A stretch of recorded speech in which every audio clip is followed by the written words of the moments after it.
I said, we need to focus on this new thing that's coming called ransomware. And this, again, was like 2016 or so. And they're like, what do you mean? I said, well, if you look at the FBI statistics, it just tripled because Bitcoin became a thing. So we have to focus on ransomware as a burning problem that will happen very soon. People were reevaluating the product, and the company went straight up, and they just killed it. One of the things that you said is that when a machine gets infected by way of the browser, there's a hole in the visibility inside the browser in the click path. What did the user do precisely that elicited the malware? And so when you told me that's a blind spot for the endpoint players because they're on the desktop, they need to have visibility in the browser. I was like, oh, right, they're locked out of that. They need that. I will say that there's no sector of this space called cybersecurity that is safe. None of it is really working. Everybody is ready for the next greatest thing, the next thing. But it can't be 20% better because the switching cost is so high. Leapfrog, go for double, triple, as good.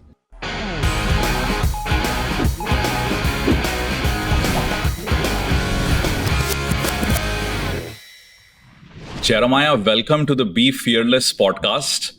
Thank you so much for making the time. I know you have a super busy schedule. We really appreciate it. My pleasure. It's good to be with you, Vivek. This should be a fun conversation.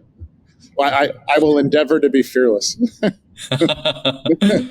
And just to kick things off, you've been one of the OGs in cybersecurity. I've personally, learned so much from what you've kind of like put out there. And I can give you, my journey on how I, got to know about you is when I started in cybersecurity at that point in time, I was in India, looking for resources, looking for people who were speaking at DEF CON, Black Hat, all of these big places. And I think your research, what you had put out back in the day in web application security was center stage. And I can tell you, having learned from what you had put out, I ended up even winning a pan-India contest, with one of the vulnerabilities that you were discussing. So anyway, I'm personally a big fan. I'm also super excited that now you are a mentor to me. So yeah, so just to kick things off, going all the way back, how did your journey in cybersecurity begin?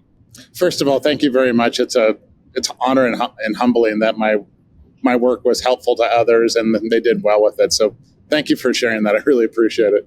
A lot of times when you're working behind a computer, you're publishing white papers and things, you can kind of get a sense that people are interested, but it's really difficult to see the impact of your work, for people that you don't know. So, thank you for that. So how did I get my start? We'll keep the stories short and then we can dive in. So I've been programming since I was 12. I had a Commodore 64 when I was 12.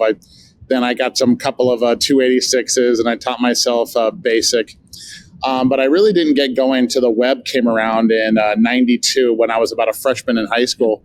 And I taught myself HTML, JavaScript came later, and I was designing web pages for people way back in the day when the web first started. And everybody else was having their part-time summer jobs or high school jobs. I was designing web pages and doing very well for myself at the time. Yeah. And then when because I grew up in Hawaii, I was in Hawaii at the time in Maui. And I left Hawaii to go do electronics engineering because I figured I'd do a lot of the software, so I might as well learn the hardware. And so I had a great job being a Solaris administrator during the day and then electronics engineering student at night. And one day, just as a fun exercise, hobby, it was like the heyday of Yahoo. So I decided, how hard is it to break into my own Yahoo Mail account? So it turns out it wasn't very hard. It took me 15, 20 minutes to find a way in. And this was the very early days of disclosure, so you have to be careful with such things. So I sent an anonymous email into Yahoo saying, I found this issue. You should probably consider fixing it because, yes, I could break into my account, but it also meant I could break into 120 million other people's email account. I didn't want to do that, of course. It was just my exercise for the evening. So I did a makeshift advisory. Again, this is 95. No, this is 99 by that time, I should say. And I sent an email into Yahoo, did it anonymously because I didn't care about any of the credit. And I got an email back from someone at Yahoo saying, thank you very much for letting us know of the issue. We appreciate that you want to be anonymous, but we would like to mail you a T-shirt. And that was like the greatest day like ever for me. I got to hack Yahoo, and I was going to get a Yahoo shirt. This is like the most brilliant thing ever. And, it was really cool of them, instead of calling the FBI or something. And they said, let us know if you know of any more issues. So I took that as permission to find a few more issues to hack Yahoo Mail. And I sent about a half dozen more bugs in. And that eventually led to an interview because the person I was communicating with at the time was the head of engineering, who just happened to be one of the two founders of Yahoo. Okay. So they ended up giving me a job, and my business card actually said the hacker Yahoo. So that was my start in web security. It was just by chance. Oh, that's an amazing story. Hopefully in the early days, you got a lot of Yahoo stocks. Yes, I did. But right when I joined, I know the exact date for some reason, January 10th, 2000, just after Y2K. Oh, wow. And Yahoo had just hit the S&P 500. So my strike price was $400. Wow. So yeah, I had a lot of stock that wasn't going to be worth anything ever. But it was fun because I didn't really know what stock and stock options meant anyway. I think I was 20, just turned 21 at the time. And Jeremiah, from there, at Yahoo, how did you kind of like progress, starting to do like more security research and eventually going into like an entrepreneurial side? Because I think a lot of people do hacking cybersecurity research, but love to just remain individual contributors. Only very few people that I've seen have been enterprising enough to be able to take all of that and, become an entrepreneur. So it was kind of twofold. I come from a very entrepreneurial upbringing. My dad was always an entrepreneur. I was always, running around the office, understanding his businesses, running my own little businesses. Living in Hawaii, there's not many job prospects, so everybody's an entrepreneur of some kind. It's just kind of the culture I came up in. When I got to Yahoo, the way I got the job is I found a vulnerability in a website. And then my job at Yahoo was to find lots and lots of vulnerabilities, many as I could in all their websites. It was a kind of a scalability thing. And I read every book on security that I can find. There wasn't many back then at 2000. So I read everything from applied cryptography. I was reading like books on regular expressions and Perl. Like Yahoo had some of the greatest people working there, like authors. The inventor of Perl was there. All sorts of things. Wow. But what I learned is that the assessment process for a singular website was taking me and everybody else at the time about 40 man hours. And I had 600 websites to get through. So you do the math, that's about 11 and a half years of work. So you need something that's scaled.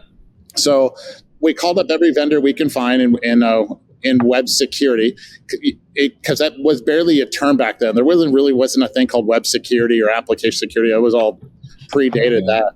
So I talked to all the vendors, ran all the tools. I didn't like any of them. Nothing really scaled. Nothing really worked. And, 2 years into Yahoo, I kind of got the idea that I can do better. I know how to automate this, and I can do assessments. And, and so I decided to start WhiteHat Security at that time. I left Yahoo during the dot-com meltdown. Everybody was getting laid off. I was the only one stupid enough to quit. So I decided to start a company. And the whole goal was, can I hack all websites at all times? That was the way I looked at it. And I mean, I'm guessing at that point in time, there were barely any kind of like open source tools around and all of that, which would kind of mean like, and even research wise, and a lot of people don't appreciate this today in the world of, GitHub, Stack Overflow, and now of course, OpenAI, ChatGPT and whatnot. But back in those days, like there was very little available online, which is you literally had to reinvent the wheel. Maybe somebody already figured it out somewhere else in the world. So, how did all of that come together? Because it would mean writing a lot of code, like figuring stuff out. Yeah. So at that time, if we say like, what's a book on application security or secure web application programming? None of those things, not only did these things exist, those terms weren't there. Terms that we take for granted, like cross-site scripting and SQL injection and other things, those didn't exist back then either. There was no lexicon, there was no terminology, there was barely any experts. So all of us in the early days were like kind of making things up as we went. Like, I know how to do this. What do we call that? What did you find? And it was very early days, and it was a lot of fun. It was all just exploration of that particular time. And so people would write little blog posts and white papers. The books came, books on the subject came way later. And I remember a couple of years into WhiteHat Security where I knew all the CTOs of all the competing AppSec companies personally. And because we were all using different naming conventions in our reporting. And it was really confusing to the customer, you should look at these, all the crazy names. So I developed a lexicon of application security terminology, and I reached out to all the other CTOs and I said, if you guys like this, can we use this? We can make some edits for it, but let's all talk the same language. It's all, it would be in our best interest of ourselves and the customers. And they all agreed. And, all the terms that we use today were, right at that moment. Yeah, amazing. And how did you get, started with conferences like DEF CON and Black Hat? Because, that was the way that I got to primarily know about, your research and everything. So because back in those days, search engines were not very good as well. So I could tell you, in, 2000, I remember 2001, being at Yahoo, and most of Yahoo engineering at that time was using Google. At that time at Yahoo, and Google was in our offices looking to get acquired at that time. And I remember those days distinctly. And we thought this is cool because, they're a real search engine. We're all using it anyway. It's good. Yeah, let's acquire it. And the word got back from management that the technology wouldn't scale. And we were a little confused and surprised. We didn't really know what that meant at the time. It's not like they missed everything. Of course they did, but we didn't know it at the time. I think I went to my first DEF CON. It was 5 or 6 back in 2000. I forget. Went to Las Vegas, saw the electric park, and I was like, just blow. I've never seen anything like this. These are the super brains, the super geeks. I want to be like them. I saw Loft on stage, and I got to see Mudge on stage, and those are the people that I looked up to. And I was like, okay, I have to come back and talk about web security, because in those days everybody was into malware, OS level backdoors, and firewalls. And I was kind of confused because I could break into any system I wanted easily. I don't care if they have a firewall or not. So I was trying to explain to people with a browser and not much more, I can break into basically anything. I don't care if you have a firewall, you use SSL or anything else. And no one took it seriously at the time. It was like, your toy JavaScript programming language and things like that. And so I submitted to DEF CON. I think my first ever talk was on web application security at DEF CON. I think it was 2001 or 2, and I did a presentation, and everybody was blown away by what I was capable of doing. And it wasn't just me. There was a few other people at the time. And that started from there.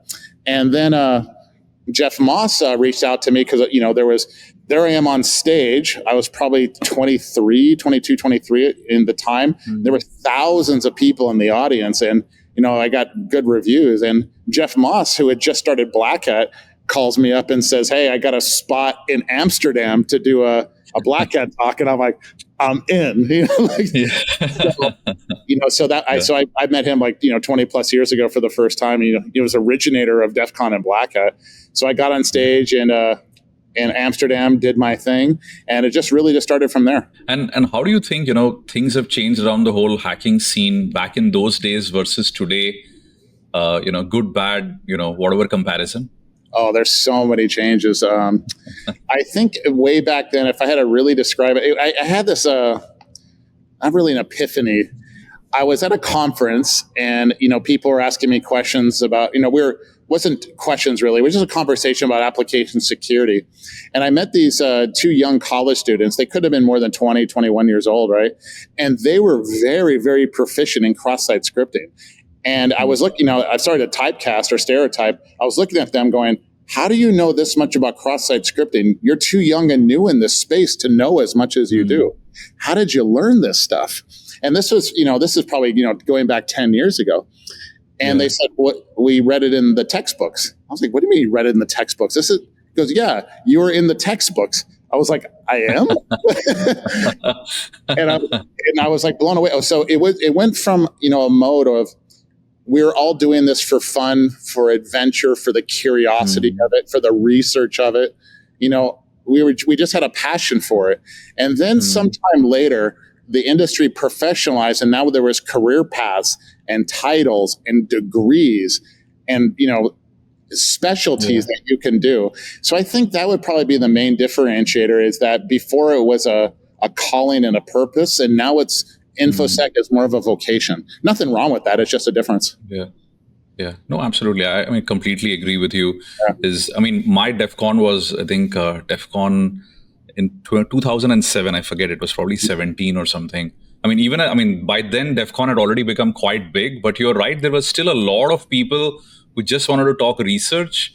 But of course, now you have so many people who want to enter cybersecurity, and that's the primary intent. Like the question, how do I get my start in cybersecurity? That wasn't a question that was asked 20 years ago. Like, what do you, how do you get your start? You just do it. Exactly. And I think people, at this point, try to gravitate towards what they feel are lucrative fields in cybersecurity. As you rightly said, back in those days, anything new, any new technology was great ground to just go and break it and show that, it wasn't functioning from a cyber security perspective. Jeremiah, shifting gears to WhiteHat Security. That was your very first entrepreneurial journey. Tell me a little bit about the challenges that you kind of faced as a researcher, kind of like going in, starting to build a company. There's so much more, revenue, sales, talking to customers. So what was that leap that you had to kind of make? What were some interesting challenges? Any instances you can mention in an anonymous way? So the audience can get more flavor. Oh, there's so many stories like to tell, because everything was new. I'll tell you the evolution of the type of company that WhiteHat was. When I got into, when I first started WhiteHat, every websites had vulnerabilities. We just didn't know where they were. So a lot of companies out there would hire consultants and do a consulting engagement to do a pen test on the website. And at the end of a week, you would get this PDF report, 50 pages, 100 pages, listing the vulnerabilities and things. And that was state of the art. So broadly speaking, it would take one expert, 1 week, one website to do all the work. Obviously, the web is very big, so that really didn't scale. And I remember at that time, selling pen tests in that era, the company would say, wait a minute, the evolution was, you want me to use some of our internal guys to test the security of our software? Why would we ever do that? And of course, they eventually did. Then the next evolution was, wait a minute, you want us to bring in somebody, not us, not an employee, to come here and test the software for vulnerabilities? You're out of your mind. And of course, we did that, because it was important to do. Then the next evolution after that is the tools came out, because the consultants didn't scale. So the idea is the tools came out, and to give it to developers or the internal security team, he goes, you want to buy tools to find a lot of these things? Okay, you're out of your mind. Yeah. And then here I come with the first ever software as a service model. Was called managed services back then. He goes, let me get this straight. You want to hire teams of people outside the company to test all of our websites and then store the vulnerabilities off our network? Yes, you're out of your mind. And so, eventually economics wins, is that we had the better, faster, cheaper model. And then the whole industry moved to the way we were doing things. Amazing. That must have been, pretty amazing to see that whole journey where, in a way, you're starting to cannibalize the thesis a year back and come up with the next new thesis. I'm guessing those days people were even fairly adversarial when it came to why did you find this vulnerability kind of a thing? Because versus today where, you have bug bounties and whatnot. Yeah, bug bounties was the next evolution. Then the next evolution after that, as you mentioned, bug bounties is now you want to make it legal for anybody to test our stuff, and maybe they'll tell us. Of course, that happened anyway. So a lot of my presentations, first presentations during WhiteHat era, was explaining to people why firewalls and SSL did not protect a website. That was a tremendous hurdle to get over. And then, of course, when you find things like cross-site scripting, which is a very esoteric type of client-side attack, they're like, you have an alert? How is that bad? Then you have to explain, no, it's just proof of concept. You have to do this other things. So application security it was kind of funny to think about. At the time, we were both growing a company and created an industry at the same time. And, that was a very tough thing to do, but it was a necessary, it had to get done because this was how people were getting hacked. And they didn't really understand because they didn't understand how networks worked and things like that. No, firewalls don't help. No, SSL doesn't help. You just encrypted my attacks. That's all you really did. So, I mean, and you brought up a lot of great points, Jeremiah. I think one very interesting thing was, around category creation. I think you've done it multiple times, as you said, the time when there was no web applications, security, nomenclature, lexicons, that was the time that, you went ahead, did that. At WhiteHat, as you said, multiple times you kind of pushed the industry to change, including finally managed services. So I think a lot of entrepreneurs in cybersecurity, when they start off, trying to do something disruptive, category creation is something that they try. What advice do you kind of have, having done that multiple times over? I have to answer it a little bit different. One of the things I learned about application security is that none of the stuff that we learn to do is cerebrally challenging. It's not rocket science. What makes it hard is that there's a lot to learn all the time. There's a massive amount to learn. That's what makes it hard. So to work effectively in application security, you had to be willing to learn and to teach all day, every day. So that's what I was doing. I was learning all the time, things that I would develop, things that other people develop, and I would read it constantly. That gave rise to the top 10 web hacking techniques list. So because it's also not enough for you just to know a lot. You have to teach others what you're doing. So I was on the road a lot, doing a lot of presentations. I have over 400 public presentations. Just putting myself out there was something I believed in. I knew a lot about. I knew it was important, and it was just teaching as many people as I could, using social media, using my blog, using email lists, the conference stages, anything I could to teach people things. Sorry. And I think, that was also the time I was myself a fairly avid reader of, your top 10 web attacks. I think the whole industry used to look forward to like what you're going to rate and put out. So absolutely agree on that. And from there, Jeremiah, of course, building a company, there's sales, hiring marketing folks, sales folks. What advice do you have for like technical cybersecurity people? How do you even like go about that? How do you even know who are the right folks to hire? So it's not so much there are the right people, the right personality types you need. But before that, one of the things I did as almost like a ritual is every single day I would at least talk to 3 different people, very particular archetypes. I would talk to one customer every day, one business partner every day, and one sales rep every day. I did those 3 things. And the customer, I would ask very simple questions like, what is working on the AppSec team or the security team like? What is the biggest problem that you have that you would just love? If you had one wish today to eliminate one problem, what would that be? And I would learn these things. And then, for the sales guy, he has to take a very complex product and a complex problem and teach it to someone in order to sell it. And then I would ask them, like, whatever you're selling today, why aren't you selling double? And it wasn't so much that they weren't selling enough, but I wanted to know what the gating item was. Was it the wrong market, the wrong product, the wrong messaging? Like, what was it? And I would ask the same questions to the business partner. And over time, you have these 3 calls every single day for months and months. And I ended up learning more than anybody else. Nice. And then I understood the problems very, very well, which gave me what I needed to know who I needed to hire and what they needed to accomplish.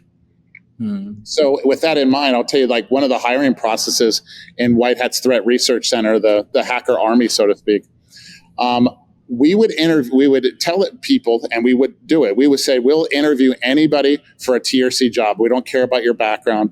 I don't care if you're a sound technician. We hired, Marines, someone just came out of the military. But before you come in, we're going to test you on these 10 questions. Things like, what is cross-site scripting? What is SQL injection? And we said, if you spent 8 to 12 hours on Google, you would pass our test. And we were serious. They would pass. But one thing that happened was when we gave people the homework, we didn't hear back from 80 to 90% of our applicants. They would never come back around. What they didn't know is we really didn't care so much if they get every question wrong on the test, because we were going to teach them anyway. What we wanted at the end of the day for that work is someone that was willing to learn and to learn every single day, all day, and teach others. And that was the culture that was going to be the most successful. So that's how we figured things out.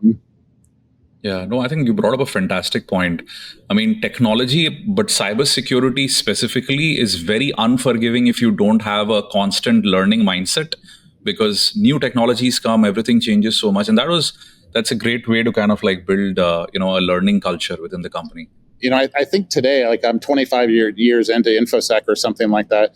What did I do today? I read a whole bunch of white papers on vulnerability management from companies like, I'll drop the names because they're great. It's by Scientia, old reports by Kenna, just trying to learn as much as I can about the statistics that are going on. So I'm reading constantly. I mean, I totally agree with you. That is so very important.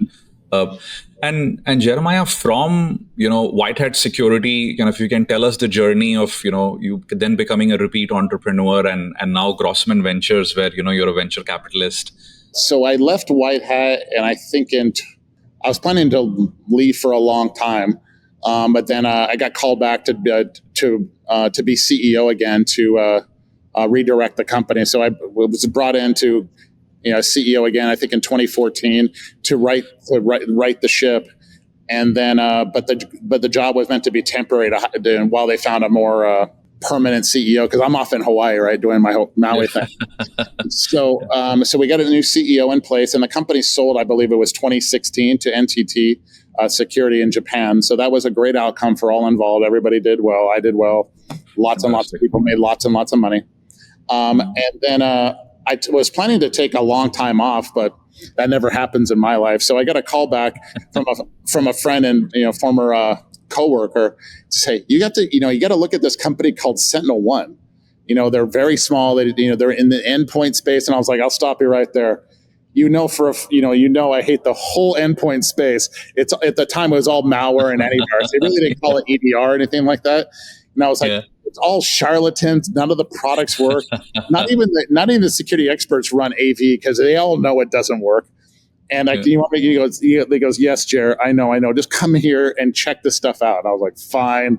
So I fly into I think it was Palo Alto, and I met with the team over there, and they were very, very bright. It was a brand new Israeli startup, just landed in the U.S., and I got a good sense about them. Like, these guys are really smart. And I said, can I have the product? I want to go test it back at home. They said, sure. So I was testing the product the best I could. I'm not a world-class expert in EDR malware by any stretch, but I was ripping the product apart, and the strangest thing happened. It was working. I mean, these were the early days of AI and ML as it applies to that. Because I've been using machine learning in the AppSec space for a while, but I've never seen it applied to malware. And it was working. Like, it was catching the malware really well. And I was like, how on earth is this working? So I go back in, I talk with the team, and I'm like, what is the philosophy here? And they explain it to me, and the light bulb went off. I was like, you guys got it. You're going to take over the world, right? And I said, what do you guys need from me? They said, well, we're very smart. We have a great product. You obviously, I said, you obviously don't need me for the tech. And they said, we need a go-to-market strategy for the US. And I said, oh, I can do that. So myself and one of my business partners, Heather Canold, go over there. And they made me, we picked the title, Chief of Security Strategy. It was just something good enough. And I said, we need to focus on this new thing that's coming called ransomware.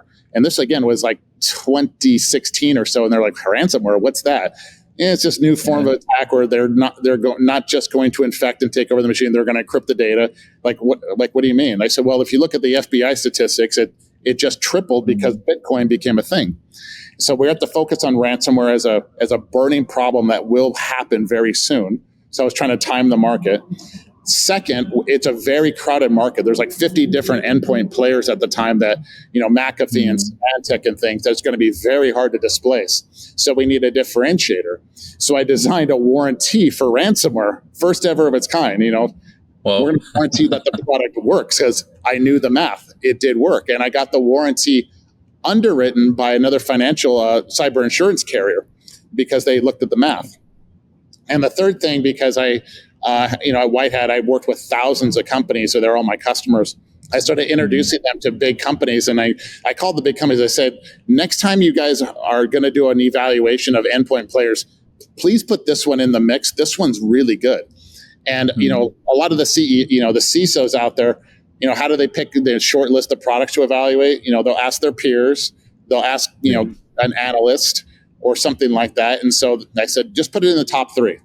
And all of a sudden, ransomware became a thing. People were reevaluating the product, and the company went straight up, and they just killed it. I could take some amount of credit, but it was really that team over there that, to this day, they just crush it. Awesome. And from there, Jeremiah, I know you've founded another company, and So SentinelOne, I was there for a little over 2 years. I told the CEO over there, I said, I'm happy to be here. I'll be here as long as I can until I start my next company, if that works for you. And he goes, yeah, no problem. And so when I started my next company, I shifted to an advisory role. And later on, the company went IPO. Was I think it was the biggest IPO in InfoSec history. So that was really good.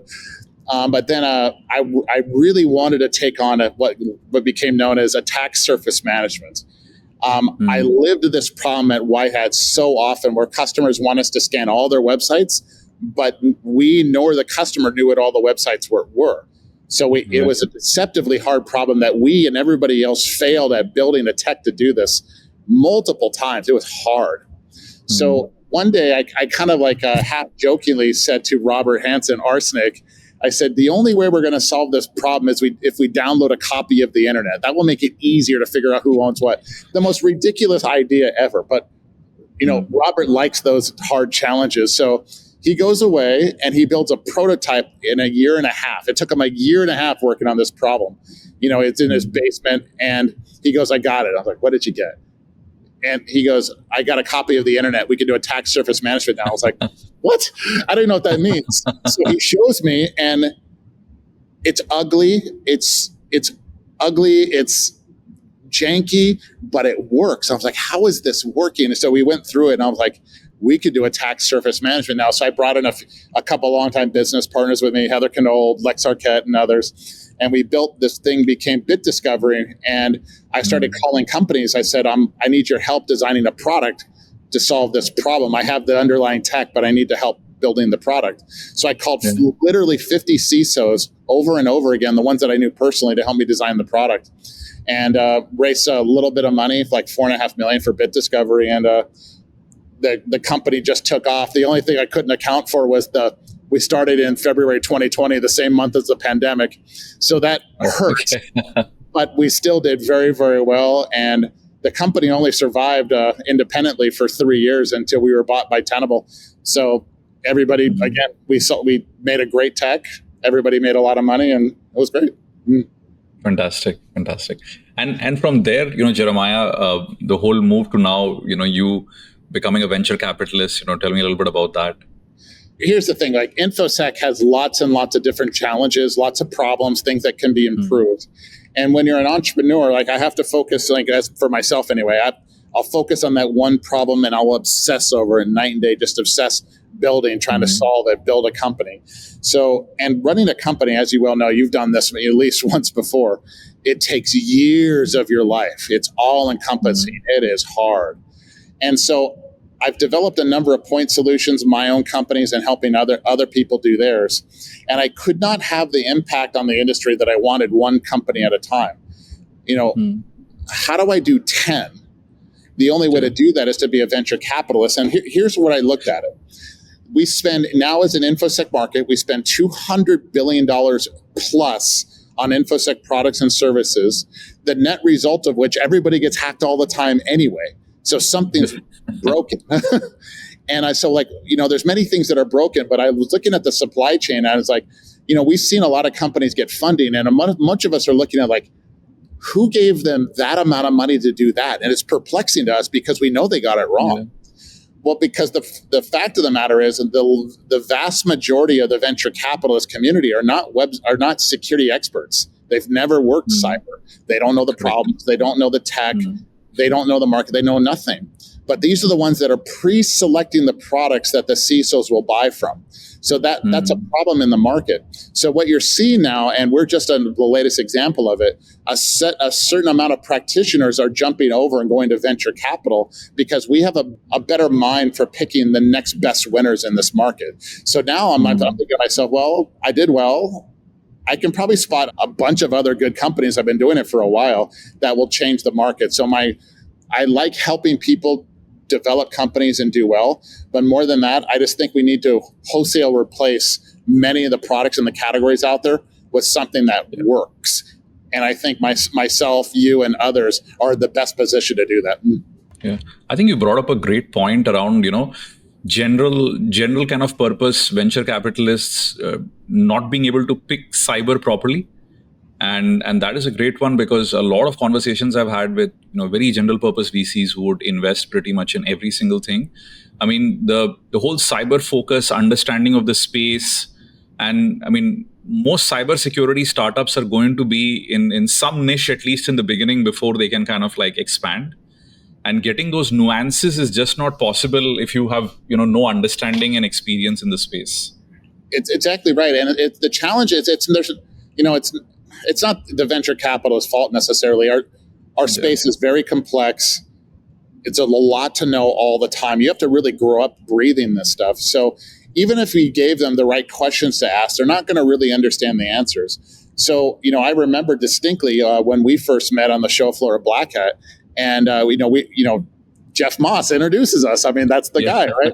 So he introduces us, and we got to see your product, myself and Robert Arsnake, and it took us a little bit, a few minutes of asking questions and digging in, and we knew the tech, and all of a sudden, like, the light bulb for us went off. I was like, Vivek has it, SquareX has it.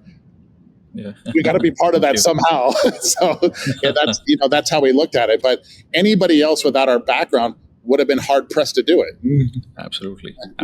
I mean, you're right. I mean, without that nuanced understanding, I mean, it's very easy to confuse product categories and not really understand what's happening. Yeah. Jeremiah, I would say, kind of from an advice question to budding cybersecurity people who want to kind of become entrepreneurs. I know a lot of times when I talk to, deep technical cybersecurity people, I mean, they want to make changes in the whole ecosystem, build products and all. But many a times, they feel that there's the path from there to building a business is like very difficult. It's probably not something you can do as a technical person. What advice would you give, to folks like that? Let's not say it's anything other than what it is. It is extremely, extremely hard, and it's incredibly risky. This is not meant to discourage anybody, just to let them know what they're in for. I mean, this is a very hard market to differentiate. I mean, there's billions in marketing out there you have to overcome to differentiate. But I will say that lock on to that one problem. I can tell you as an investor what I'm looking for. I'm looking for a very big problem that people will pay money to solve. Entrepreneurs should do the same. I prefer the problems where the entrepreneur is emotionally attached to it. Like they saw it at their job, they were working at it all the time, they were beating their head against the wall, and they want to solve this problem because if nothing else, being a successful entrepreneur, it helps if you're smart, it helps if you have venture capital, but more than anything, it's grit. It's waking up every single day and grinding it 12, 14, 18 hours a day, every single day to find the right answers, to be humble when you're wrong, and to iterate. Those are the characteristics that you need way more. Like these days, I've learned that I've been around tons of brilliant people that are lazy. I'll take somebody that's average level intelligence that is absolutely relentless. They will produce more than anybody. Those are the people that, so when it comes to starting a company, like make sure you have that drive, because it's all encompassing. Oh, absolutely. I mean, I think that's great advice. And Jeremiah, just to kind of double click on that a little bit, I know a lot of people, decide building cybersecurity startups based upon like, hey, what is the trend at this point? Is there something that, the industry is lacking, which nobody is building? Any thoughts, any interesting fields in cybersecurity you're seeing emerge as you talk to CISOs, other industry experts, which you feel is underserved at this point in time? It's a good question. I don't know if I go along with market trends. That might be right and might be wrong. Just because I don't doesn't mean it's wrong. I like finding problems that people have. Like I'm passionate about. I like solving problems, whatever they are. The harder and bigger, the better. So I talk to a lot of people, CISOs and practitioners, and I'll ask them, like, if you can get rid of one problem today, what would that be? You have enough of those conversations, you can kind of get an idea of what are exactly the big problems. Attack surface management still is one. I've been having a lot of calls lately on vulnerability management in general. And one problem I knew existed, but I didn't appreciate the priority, is that when it comes to vulnerability management, here's one thing I learned. For most, it is a non-technical job. 90% of their day is trying to find the system owner to patch it. It's the responsible party, the attribution of who owns that system, not the company, the person in the company. It's a very hard problem to solve. And so there's little problems like that all the time. Here's another one. We don't know the value of any of the asset that we're spending money to protect. So how do we know what the ROI really is? We have balkanization of tech, like different regions are going to need their own tech stack and own security products. There are challenges everywhere. So I don't really follow market trends. I just talk to the people doing the work, and they usually tell me what problem I should be solving. No, absolutely. And that kind of like makes sense. Jeremiah, shifting gears to something we both love, which is web security, but on the client side, which is browser security. Yep. So I'll tell you, my love with browser security began when I was running Pentester Academy, and we were looking at various initial access techniques, and we started figuring out that attackers were targeting more and more end users and enterprises. And if you think about it, phishing has evolved, but phishing still exists. I mean, very very basic, very simple, but yet so powerful still exists today. And there are so many other attacks now with browser in the browser, adversary in the middle and whatnot. So just wanted to get, your thoughts on the whole browser security space. Oh, how many people do we want to annoy today? Okay. Okay, so let's split it in half. There's browser exploits that exploit the browser, like memory handling issues. And those have got a lot better over the years. Google and Microsoft and Apple, they did a great job of protecting those. But then there's all the attacks that stay within the browser walls, cross-site request forgery, cross-site scripting, cookie theft, and all those sorts of things that they are not very good at protecting. They've gotten better, don't get me wrong, but it's not good. And the challenge that we have with dramatically increasing web security with respect to those vulnerabilities is that any fix that is devised ends up breaking the web, specifically the advertising business model. So those solutions to those issues will not get any traction because you might negatively impact the user experience and the market share will drop. So the vendors aren't going to do that. The number one problem in browser security is browsers, by and large, 99% of it is they're funded and owned by advertising. So we're in browser land, we're at odds with making a secure product by our standards because it runs counter to the advertising model. And there's a direct conflict there. And no one really has a solution to that yet. It's how do you make a secure web when the advertisers are dependent on using the browser to extract as much information they can about us? How do we do that? No, absolutely agree with you. And that's really where, I mean, to your point, there's so much heterogeneity in this space, various different vendors. Chromium, as an example, as you rightly said, is owned by Google, which has to kind of favor advertisers at some stage. Firefox, at one point was amazing. Still is amazing. But that also kind of showed like how much you can probably do with the help of an open foundation and the limitations of that as well, right? Well, but Mozilla/Firefox is great, but they get billions every year from Google and maybe Apple, depending on the year. Yeah. So it's still all paid for by advertising.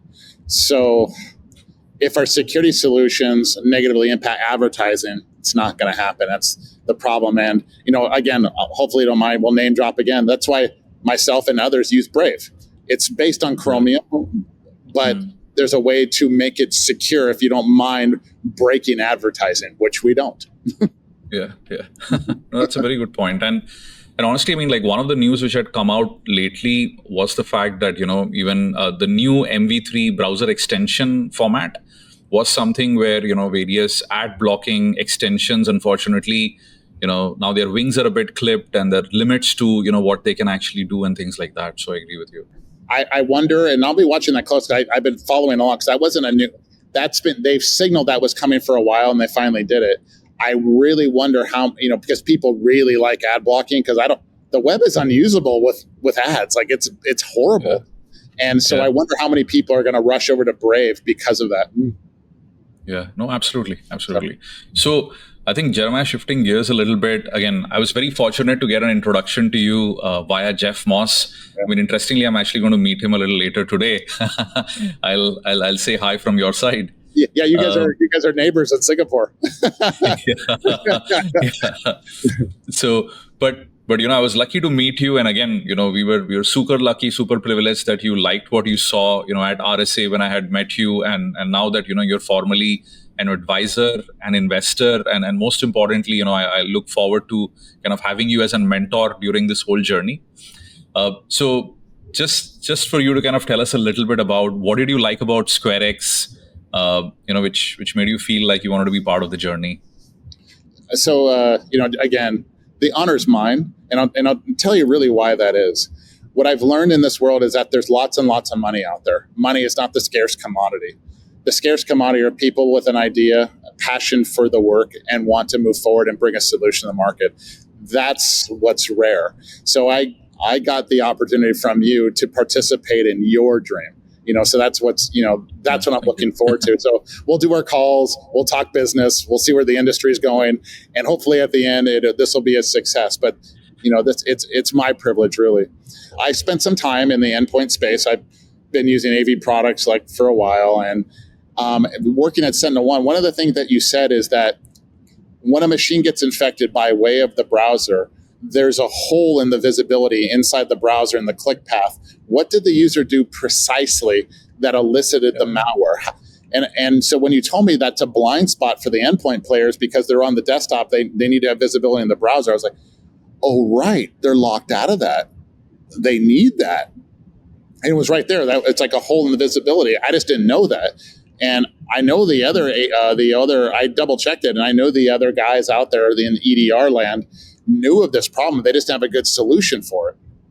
Mm-hmm. And all of a sudden, you come up and you have a tricky way, clever way to do it with a browser extension rather than a full-featured browser. And I was like, oh, okay. There's a real problem here. People want it solved clearly. This is going to be good. And so that was the tech. And then, interacting with you, you've been there, you've done it before, you've run companies, you've exited, and you clearly had a passion for it, and you knew what the grind was like. So you combine a real problem with real tech and somebody that has the personality type to get it done. Like, yeah, I'm in on this one. This is easy. Yeah. No, thank you for the belief. And just to kind of add to that, when I was doing Pen Tester and talking to all of these red teams and showing different attacks, because Pen Tester Academy was all about offensive cybersecurity, I used to just keep asking myself why isn't someone building something in the browser to solve this? This is so easy that, as you rightly said, this is a blind spot. And I just kept asking myself over and over again. So, when I exited Pen Tester Academy, I had a bit of time. I looked at the space. I saw that enterprise browsers were coming up, but those were primarily around, productivity, third-party workforce enablement, and all of that. And no one was really wanting to plunge, neck deep into attack detection. And that is really what led me to think, hey, what about browser detection response? I mean, I know people hate these new acronyms getting coined, but that was the only way to make sure that when we talk to customers, it was possible to differentiate from enterprise browsers, which kind of doing something slightly different. Of course, we cover those features as well, and it has been an exciting journey. I mean, now that we've been able to detect attacks, show various customers, various prospects of what's going on in their network, and I can give you one example is. During a POC phase, we just deployed, on 20-25 different endpoints, and we were already able to show a prospect that their employees, and many of them, of course, probably there's no malicious intent, were uploading intellectual property into, the free version of Gemini, which can actually train with all of that data, and writing out summaries for emails and whatnot. And those were aha moments because people just didn't have that visibility. Demonstrating, very quickly customer value is huge. Anybody who's ever bought a security product will attest to that. One of the things, there's other solutions, like you mentioned, enterprise browsers. It's very difficult, even for an enterprise, to force a browser onto their users. No one really wants that, and I think there was some resistance to that. Then all of a sudden you come up and you can get the same level of coverage, same level of protection, and then they get to use their browser of choice. That's very, very powerful. So that tells the user, I can do what I want and I'm protected at the same time. Yeah, that's a win. Let's do that.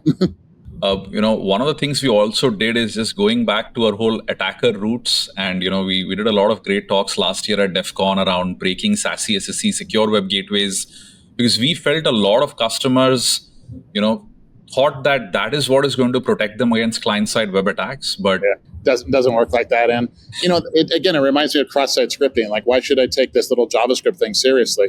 Well, because then you could do this. And then we show them like cookie stealing, JavaScript malware and all that stuff. So this is part of the process. It's not like people don't believe you. They just want to be shown. They want to know that it's real. Right. Absolutely.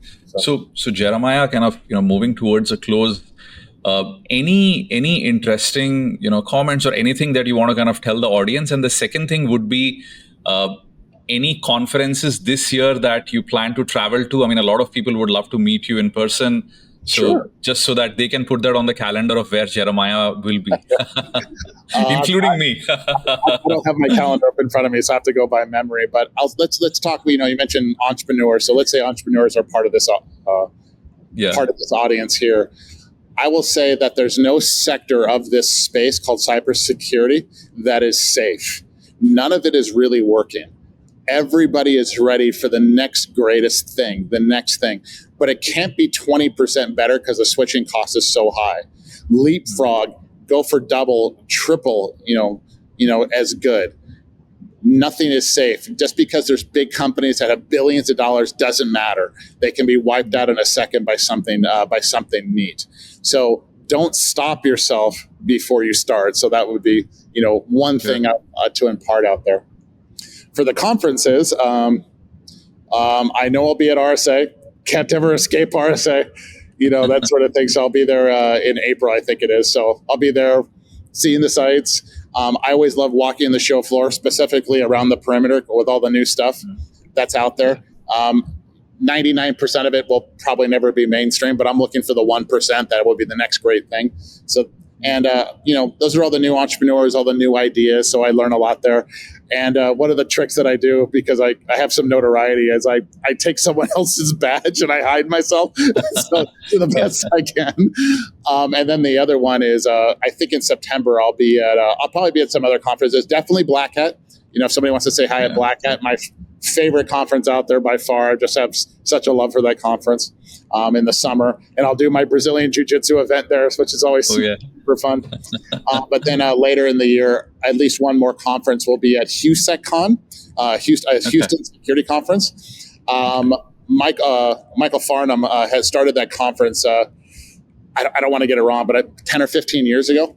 And I didn't really realize it at the time, but apparently I gave a keynote at the very first one ever. And they invited me back to do a keynote. So I'm pretty jazzed about that one. So I have to dust off some slides and go, okay, so what do I get to tell the world now? No, absolutely. And Jeremiah, at Black Hat, I know that you do the CISO Summit literally every year. I mean, anything you want to tell the audience about it, Black Hat, I'm it's, the whole week is nonstop. I really like the conference. The people there are great. The content is top quality. The CISO Summit, for those that don't know, it's about 250 or so CISOs from around the world in one room for a singular day. And myself and the rest of the review board, we try to get the best content for CISOs that we can. And I have the privilege of being the MC for the day, inviting the speakers, keeping things on track and things like that. So I get to meet 200 plus CISOs every single year. Super amazing. And then there's the briefings itself. So I'll go to some of the talks if I can, but I try to talk with as many people as I can, practitioners, customers, CISOs, the show floor, that sort of thing. There's the Innovators and Investors Summit out there where all the startups go and all the investors go. So that, if you're into that stuff, can't be missed. I do a cyber insurance breakfast with all the insurance carriers. I do the micro summit for cyber insurance because I learn a lot from those guys. And then I cap it off with my Brazilian Jiu-Jitsu event. We get 60 InfoSec practitioners and we all spar with each other with UFC champions and things like that. It sounds serious than it is. It's just all fun because I bring in taco trucks. So if you don't like going to the vendor parties and drinking alcohol late into the night, well, I got tacos and sweaty jiu-jitsu stuff. No, amazing. I mean, I've heard about the Brazilian jiu-jitsu event for a very long time. I mean, I've seen photographs and everything. Hopefully, I don't know, maybe this year I'll come swing around. I'm serious. Definitely do it. We have first timers all the way to black belts. Everybody has a blast. It might change your life, so careful.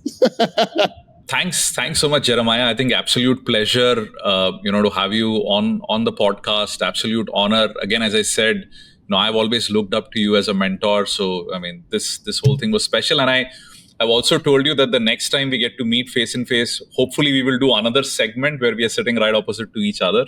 But yeah, thank you so much. It could be an RSA, it could be a Black Hat. I'm up for both. Thank you so much. Thank you for your time. Thanks, Vivek.